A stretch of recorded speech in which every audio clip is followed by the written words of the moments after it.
Assalamualaikum warahmatullahi wabarakatuh. Selamat pagi semuanya.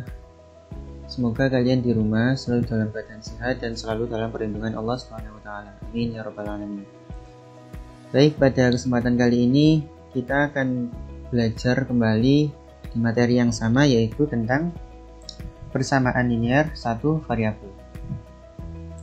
Namun sebelum kita melanjutkan materi, saya ingin membahas beberapa soal yang saya berikan di pertemuan sebelumnya. Seperti yang pertama, di soal nomor 4 ada soal seperti ini. 3, 5 min X min 2 sama dengan 5X min 3. Cara yang ditanyakan adalah berapa nilai X yang memenuhi. Bagaimana cara penyelesaiannya? Yang pertama, karena di sini ada tanda kurung, maka yang harus dilakukan pertama didistribusikan terlebih dahulu. Jadi 3 didistribusikan ke sini, didistribusikan ke sini. 3 dikali 5, 15 min 3X min 2 sama dengan 5X min 3. Karena ini enggak ada tanda kurung, maka dia ditulis ulang dan tidak ada perubahan. Ya, selanjutnya seperti yang saya jelaskan di pertemuan sebelumnya, yang variabel dikelompokkan di sini, yang konstanta dikelompokkan di sini, atau sebaliknya. Itu hasilnya akan sama. Yang pertama saya akan coba contohkan variabelnya dikelompokkan di sebelah kiri. Yang ada variabelnya yang mana saja? Yang ada variabelnya kan ini 1 sama ini. Ya, karena ini sudah ada di sebelah kiri, saya bisa tulis ulang min 3X. Yang ini karena sebelumnya ada di ruas kanan, saya pindah ke kiri, maka yang semulanya positif menjadi negatif 5X.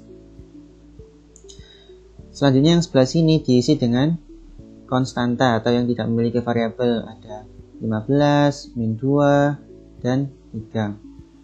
Negatif 3. Ini ada negatifnya. Karena negatif 3 sudah ada di sini, saya bisa langsung tulis ulang negatif 3.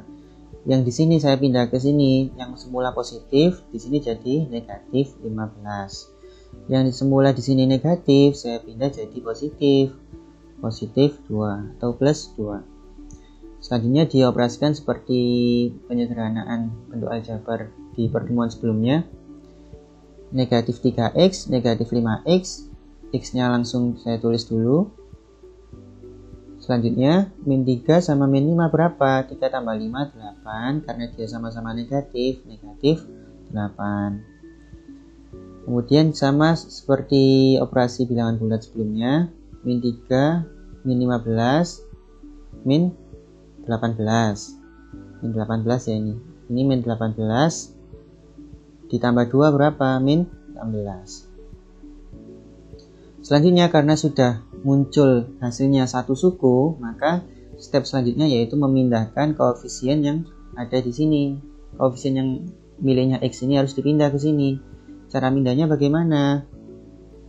Saya tulis dulu X sama dengan min 16. Nah, yang ini saya tarik ke bawah jadi negatif 8. Atau yang semula di sini perkalian, saya pindah ke sini jadi pembagian.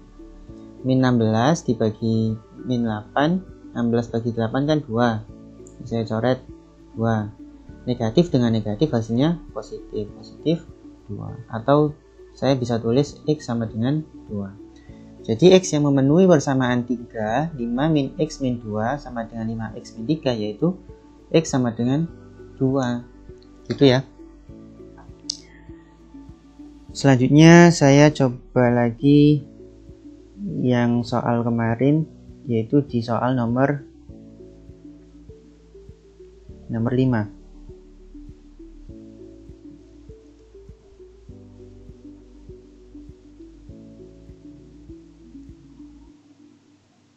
Min 3X plus 5 sama dengan X min 7. Tapi yang ditanyakan yaitu berapa X plus 8-nya? Gitu kan ya? Nah, dari sini sama seperti sebelumnya, cuman kali ini saya akan mencoba meletakkan variabelnya, saya tukar. Variabelnya ada di sini, sedangkan konstantanya ada di sebelah sini. Variabelnya saya kumpulkan jadi satu di sini. Jadi ini X, karena dia sudah ada di kanan, saya tulis ulang. Sedangkan ini yang ada variabelnya, karena dia semula ada di kiri, saya pindah ke kanan, maka yang negatif berubah menjadi positif 3x atau plus 3x. Kemudian yang konstanta saya pindah ke sebelah kiri, karena dia sudah di kiri, yang 5 ini saya tulis ulang, plus 5. Sedangkan ini karena dia pindah ruas, semula negatif, saya pindah jadi positif, atau nggak usah ditulis positifnya. 7 plus 5, 12. Ini 4x. Karena sudah muncul satu suku, maka step selanjutnya yaitu menghilangkan atau memindahkan koefisien x-nya. Yang semula di sini saya tulis dulu 12, 4-nya saya pindah ke sini. Nah, dari sini bisa diketahui bahwa x sama dengan 12 dibagi 4 berapa? 3.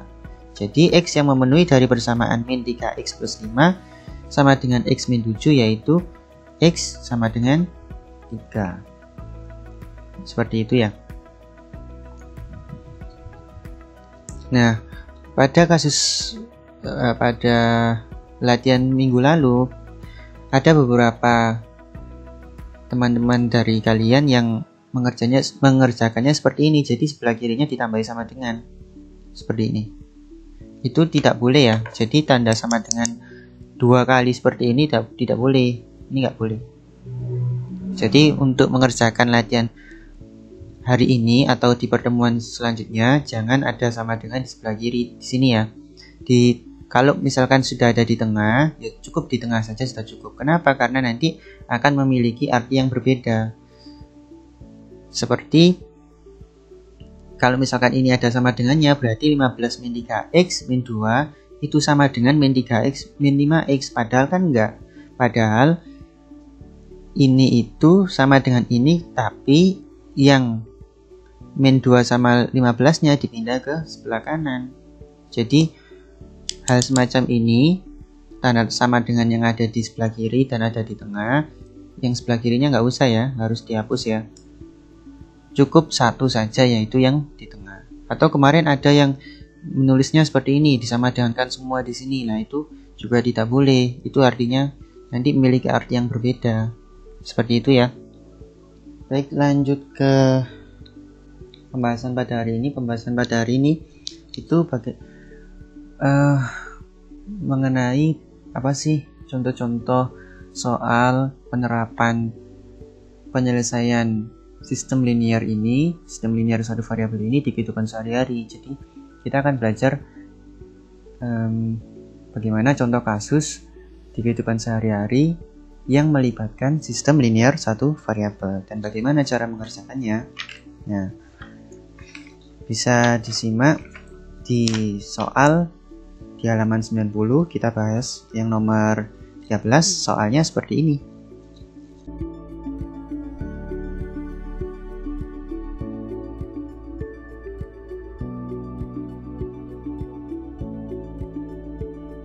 Nah, mari kita bahas soal nomor 13 di halaman 90. Di sana ada soal cerita, ada Dina akan membeli kue. Harga 1 kaleng kue nastar itu sama dengan 2 kali harga 1 kaleng kue keju. Nah, pertama kita tulis dulu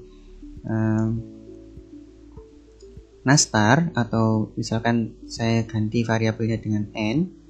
Harga nastar itu sama dengan 2 dikali harga keju, atau misal saya tulis K.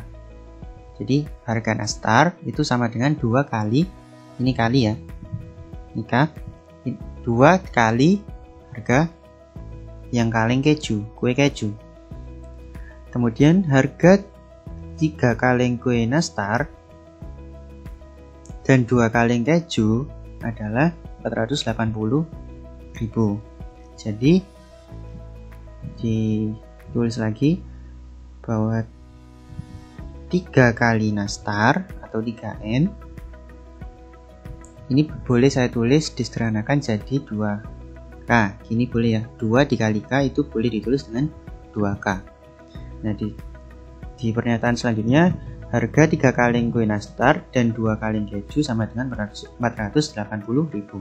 3 nastar ditambah dengan 2 kaleng keju, kue keju, itu kalau di total harganya 480.000. Nah, uang yang harus dibayarkan Dina untuk membeli yang ditanyakan yaitu 2 kaleng kue nastar ditambah 3 kaleng keju. Berapa yang harus dibayar? Nah, untuk menyelesaikan ini kita perhatikan yang satu ini dan 2 ini. Ini kan masih, Pak, ini kan masih ada 2 variabel, sedangkan kan sekarang kita masih belajar 1 variabel. Bagaimana caranya? Caranya mensubstitusi atau mengganti K. Ini kan ada dari satu ini kan diketahui N itu sama dengan 2K. Jadi setiap kali ada N itu bisa diganti dengan 2K. Jadi pernyataannya kan mula-mula 3N gini ya, tambah 2K sama dengan 480.000. Nah, karena dari pernyataan nomor 1 ini N itu sama dengan 2K. Jadi kalau ada N boleh diganti dengan 2K. Di sini ternyata ada N, supaya jadi bersisa satu variabel, N-nya ini saya rubah jadi 2K. 3 N-nya saya rubah 2K. Jangan lupa dikasih kurung ya kalau mengganti atau mensubstitusi. Ditambah 2K sama dengan 480.000. Selanjutnya tinggal mengalihkan 3 kali 2K 6K tambah 2K sama dengan 480.000. 6 tambah 2 8, K-nya turun sama dengan 480.000. Nah, karena di sini sudah bersisa satu variabel, satu suku, maka langkah selanjutnya yaitu menghilangkan koefisien yang ada di depan variabel. Koefisien 8 ini saya pindah ke sini. Jadi K itu 480.000 per 8. Saya coret, hasilnya 6 sama dengan 60.000. Nah, sebelumnya kan kita ketahui N itu tadi harga nastar, K itu tadi harga yang keju. Nah, setelah kita mengerjakan ini ternyata kita sudah tahu harga K atau harga keju itu 60.000. Sekarang untuk bisa menjawab soal ini kita juga harus tahu lah harga nastarnya satu kalengnya berapa. Caranya bagaimana? Caranya kita kembalikan di pernyataan yang nomor 1. Kan tadi sebelumnya diketahui N itu sama dengan 2K. Ya, karena K-nya sudah diketahui harga keju itu ternyata 60.000, maka K-nya disubstitusi. Seperti tadi, 2 dikali dikasih kurung gini 60.000. Hasilnya 120.000. Jadi sudah kita ketahui kalau kejunya harganya 60.000 satu kaleng, sedangkan nastarnya yang kue nastarnya satu kaleng harganya 120.000. Nah, yang ditanyakan kalau misalkan Dina tadi membeli 2 nastar dan 3 keju, berapa yang harus dibayar? Berarti 2 N-nya saya ganti dengan 120.000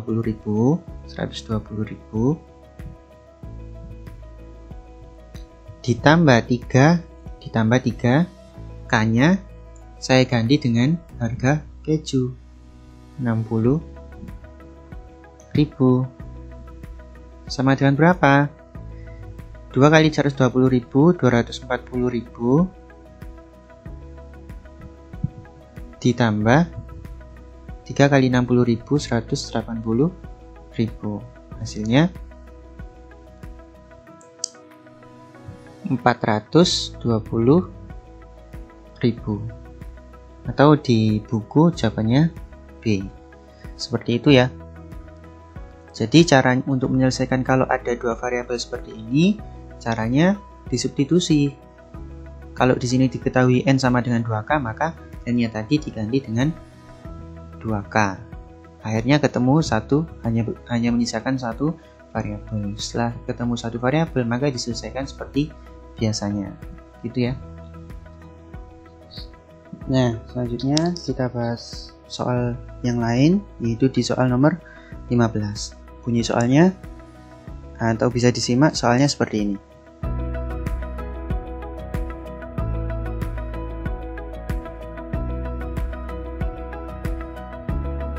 Nah, di situ ada Diana senang membuat prakarya origami. Setiap harinya dia membuat origami sama banyak. Jadi dari Senin sampai Minggu dia selalu membuat origami yang sama. Jadi misalkan hari ini bikin 3, besok juga bikin 3. Setelah 12 hari, jumlah karya origaminya adalah 108 buah. Banyak origami Diana untuk setiap harinya berapa buah? Jadi Diana selalu tiap harinya membuat origami. Berapa jumlahnya tiap harinya nggak tahu. Saya misalkan X, gitu ya. Nah, dia setelah 12 hari, jadi kalau X tambah X tambah X tambah X sampai ini ada 12 suku, itu jumlah total origaminya ada 108. Atau misal saya persingkat 12X, nah kan X banyak 12 hari, atau 12 kali X itu sama dengan 108. 108. Nah, yang ditanyakan berapa X tadi kan jumlah origami di satu harinya. Yang ditanyakan itu ya gampang, berarti kan ini sudah menyisakan satu variabel yang ada di sebelah kiri. Berarti kan ini kan sudah menyisihkan satu suku di sebelah kiri, maka kita harus menghilangkan koefisiennya dengan cara memindahkan 12 ke sebelah kanan. X sama dengan 108 per 12. Berapa 108 dibagi 12? Hasilnya 9, atau kalau di buku A. Seperti itu ya. Kemudian ada soal lagi. Perhatikan soal nomor 3 di halaman 91. Ini jenis soal yang berbeda lagi. Tapi sepertinya sudah dibahas ya di pertemuan minggu lalu. Seperti ini soalnya. Diketahui keliling persegi panjang 56 dengan ukuran panjang 3x plus 2 dan lebar 2x plus 1. Tentukan panjang dan lebar persegi panjang yang sebenarnya. Nomor 3 itu panjangnya, atau misalkan saya tulis P itu sama dengan 3x plus 2. Sedangkan lebarnya atau L dimisalkan 2x plus 1. Tentukan panjangnya dan lebar persegi panjang. Dan di sana diketahui kalau kelilingnya, atau saya tulis K sama dengan 56. Nah kan sudah tahu ya, keliling persegi panjang itu apa? 2 kali panjang tambah lebar. Pak, ini masih ada dua variabel, ada variabel P dan variabel L. Bagaimana? Ya dua-duanya disubstitusikan. P-nya diganti dengan ini, P-nya ini diganti dengan ini, L diganti dengan ini. Kenapa kok boleh diganti? Ini sudah diketahui. Sudah diketahui kalau P itu nilainya sama dengan 3x plus 2. Jadi tinggal mengganti saja. K-nya diganti dengan 56. 2, P-nya diganti 3x plus 2, saya kurung, ditambah, saya kurung lagi 2x plus 1. 56-nya turun, ini 2 dikali 3x plus 2 tambah 2x plus 1. Dijumlahkan 3x sama 2x, 56 sama dengan 2 dikali, ini jadi 5x, 2 tambah 1, 3 ya. Setelah itu karena masih ada kurung, maka harus didistribusikan, ini ke sini, ini ke sini. 56 itu sama dengan 10x plus 6. Nah, kali ini saya inginnya variabelnya ada di sebelah kanan, konstantanya sebelah kiri, maka 56 saya tetap ditulis seperti ini. 6 karena yang ada di kanan mau saya pindah ke kiri, maka tandanya saya ubah jadi negatif 6 sama dengan 10x. Saya lanjutkan di sini. Saya tulis ulang, negatif 6 tadi tambah 56 sama dengan 10x. Ya, berapa negatif 6 tambah 56 hasilnya 50 sama dengan 10x. Nah, karena sudah ada satu suku, maka kita memindahkan koefisiennya. Koefisien dari x yaitu 10, saya pindah ke sebelah kiri. 50 pindah ke bawah per 10 sama dengan x. Berapa? Nah, x sama dengan 5. Nah, tadi yang ditanyakan adalah berapa panjang dan lebar sebenarnya. Ini masih ketemu x, jadi belum hasil akhir. Kalau ditanya p-nya berapa? P-nya tadi rumusnya 3x plus 2. X-nya disubstitusikan sama dengan 3 dikali 5 plus 2. Hasilnya 15 tambah 2, 17. Lebarnya berapa? Lebarnya ini 2x berarti 2 dikali 5. 2 dikali 5. Ya, 2x, x-nya 5. 2 dikali 5 plus 1. Plus 1 sama dengan 10 plus 1 sama dengan 11. Jadi diketahui kalau panjangnya itu hasilnya 17, lebarnya hasilnya 11. Baik, sekian pertemuan pada pagi hari ini, semoga bermanfaat dan sampai jumpa di pertemuan yang akan datang yang insya Allah akan membahas tentang pertidaksamaan linier satu variabel. Kurang lebihnya saya mohon maaf. Assalamualaikum warahmatullahi wabarakatuh.